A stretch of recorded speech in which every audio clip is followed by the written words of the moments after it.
سر قرآن و حدیث کی روشنی میں معراج کو کس طرح سے پورٹرے کیا گیا ہے؟ بسم اللہ الرحمن الرحیم۔ قرآن و حدیث کی روشنی میں اگر ہم سرور دو عالم صلی اللہ علیہ وآلہ وسلم کے سفر معراج کو دیکھیں تو قرآن مجید فرقان حمید میں اس سفر کا دو جگہ پہ ذکر آیا ہے۔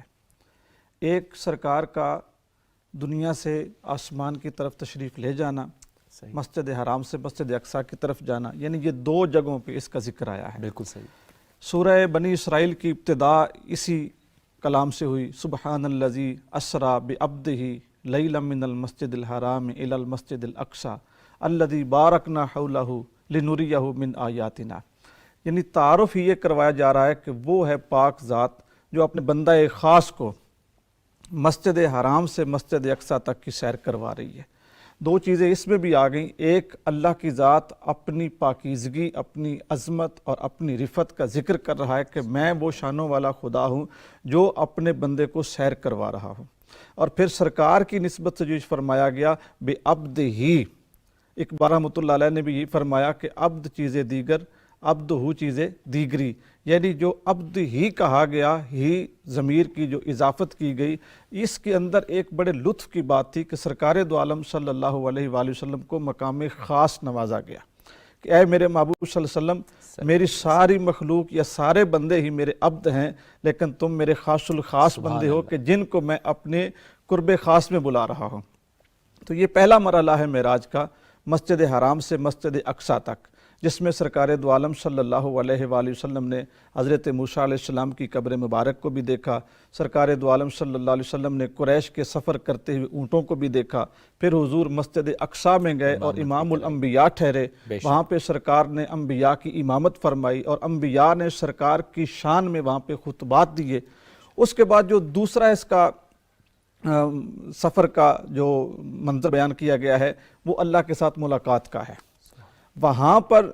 قرآن مجید فرقان حمید یہ ارشاد فرماتا ہے کہ سرکار دو عالم صلی اللہ علیہ وسلم اتنے اپنے رب کے قریب تھے، فَكَانَ قَابَ قَوْسَيْنِ أَوْ أَدْنَىٰ،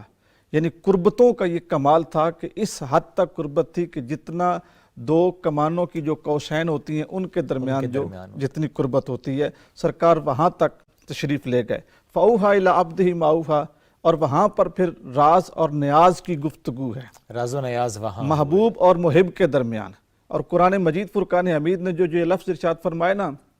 ما اوہا، کہ جو بھی اپنے بندہ خاص سے کہا،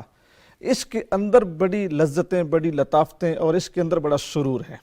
کہ اتنی راز کی باتیں ہیں کہ جن کو قرآن نے کھولا نہیں ہے، اور شاید کہ اس سے عقدہ قیامت کے دن کھلے، جس کی طرف ایک اشارہ سرکار کی حدیث مبارکہ میں بھی ہے کہ سرکار دو عالم صلی اللہ علیہ وآلہ وسلم نے ارشاد فرمایا کہ قیامت کے دن میں اپنی امت کی مغفرت کے لیے خدا کی حضور سفارش کروں گا، شفاعت کروں گا۔ دنیا میں ہر نبی کو ایک دعا دی گئی، انہوں نے مانگ لی، لیکن میں نے اپنی دعا کو بچا کے رکھا اور وہ میں قیامت کے اس دن کے لیے رکھا۔ سبحان۔ اسی طرح سرکار کی احادیث میں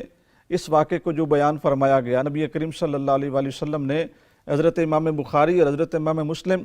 ان دونوں ائمہ حدیث نے اس کو متفق علیہ روایت کیا ہے۔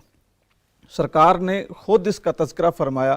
کہ میں حضرت ام ہانی کے گھر آرام کر رہا تھا، وہاں سے مجھے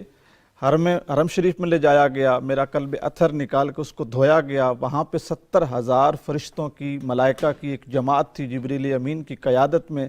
وہاں سے ہمارا سفر شروع ہوا۔ سرکار دو عالم صلی اللہ علیہ وسلم پھر اسی سفر کی رودات حدیث میں بھی آئی ہے، حضور نے فرمایا کہ میں نے موسیٰ علیہ السلام کو قبر میں دیکھا، وہ نماز ادا کر رہے تھے، وہاں سے میں مسجد اقصیٰ میں پہنچا جس کی نشاندہی قرآن مجید فرقان حمید نے بھی فرمائی، اور پھر وہاں سے آسمانوں کا سفر شروع ہوا۔ وہاں پہ جو سرکار نے مشاہدات بیان فرمائے وہ بڑے طویل ہیں۔ جنت کا ذکر حضور نے فرمایا، میں نے جنت کو دیکھا، دوزخ کو دیکھا، جن جنتیوں کو جن اعمال کی بنیاد پہ جنت ملی میں نے ان کو دیکھا، میں نے ان جہنمیوں کو دیکھا جن کی گناہوں کی سزا کی وجہ سے جن کو جہنم ملی تھی، میں نے ان کو دیکھا۔ یہ سارے کے سارے پھر حدیث میں یہ مشاہدات آئے ہیں۔ پھر جو اللہ کی حضور سے نماز کا تحفہ ملا، پھر واپسی ہوئی، اور سرکار نے جو خدا کی حضور بیٹھ کے التحیات للہ والصلوات والطیبات، یہ ساری تسبیحات بیان کی، ان سب کا تذکرہ پوری ڈیٹیل کے ساتھ سرکار کی احادیث میں ملتا ہے۔